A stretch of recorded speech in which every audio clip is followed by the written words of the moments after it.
as an angel investor, as an investor in technology businesses, you're always looking for that next opportunity. Well, I was going to mention one of the things is, no matter what the situation out there, we always advise folks to have enough cash in the bank, so ideally at least an entire year's worth, close to it, so you can weather whatever the situation is. Now, I know that's easier said than done, but you want to make sure that before you start really jumping into the thing too far, that you got some kind of a cushion out there. And the other point I would make it is, actually, I think you can make an argument that your potential to be successful is actually better when the economy is doing bad, because the cost of everything goes down. It's probably a bunch of you have noticed that. Whereas, in contrast, for example, in this area, what happens when the economy is booming? Everything's more expensive. You can't find people to get stuff done. You don't have their attention. It's actually worse. So you make the argument that entrepreneur, bring on bad times, figuratively. I'll take one last question here. Or I'll take a couple of two last questions. Yes, sir. Can you stand up and identify yourself? Gentlemen, I'm Cliff Sullivan. I'm the chairman of SCORE for Panelists County, most of you all may know. And I was in the audience at the Tide event last week with you spoke. It's always thrilling to see that there is money around. It's always happy to see the interest you have in emerging businesses. But most of our clients, as you know, are smaller startups, mom and pop, family, small corporations that just get going.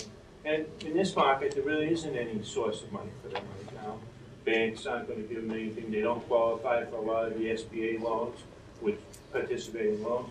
And I've often been wondering if you ever think about, because you like business so much, and as I do, to start a little seed fund with some of the excess profits that you have, that we could qualify clients and bring them to you for that purpose, not for the major investment.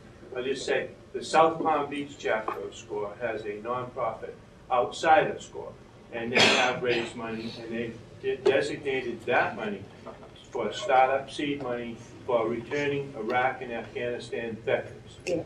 And so we're going through that. SCORE and all of us put together, we want to help the veterans, and I'm a veteran. So, but it's just the idea that we can't get any money to help these small businesses, real small, to even just do what made brought us, a lot of us, where we are here today. And by the way, I was in the oil business. Thank you. I can comment from a venture fund perspective. So, from the creation of a seed stage type. So reality for us, I'll just tell you from our perspective. One, pretty much all of my capital is tied up in our funds. The folks, just like we talked about, you want to have skin in the game from the entrepreneur. The people who invest in our fund say, Travis, you better have a lot of skin in the game in the fund. So a lot of our capital is tied up, in that.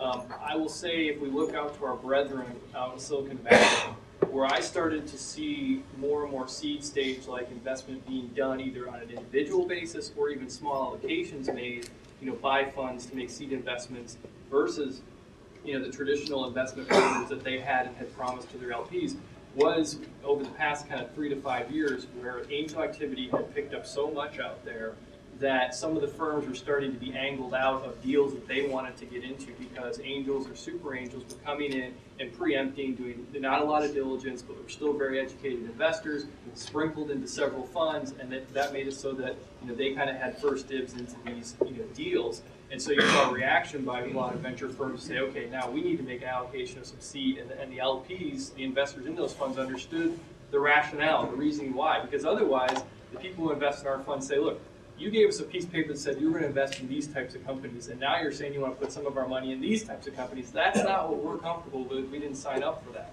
So, frankly speaking, to me, until you see, kind of enough angel activity where it literally prevents us from getting out of the deals that we want to get in, it's going to be challenging for us to do something like that. I love the idea, and I would support it, and I'm glad to talk to you more about it. I'm just telling you some of the challenges right out of the box.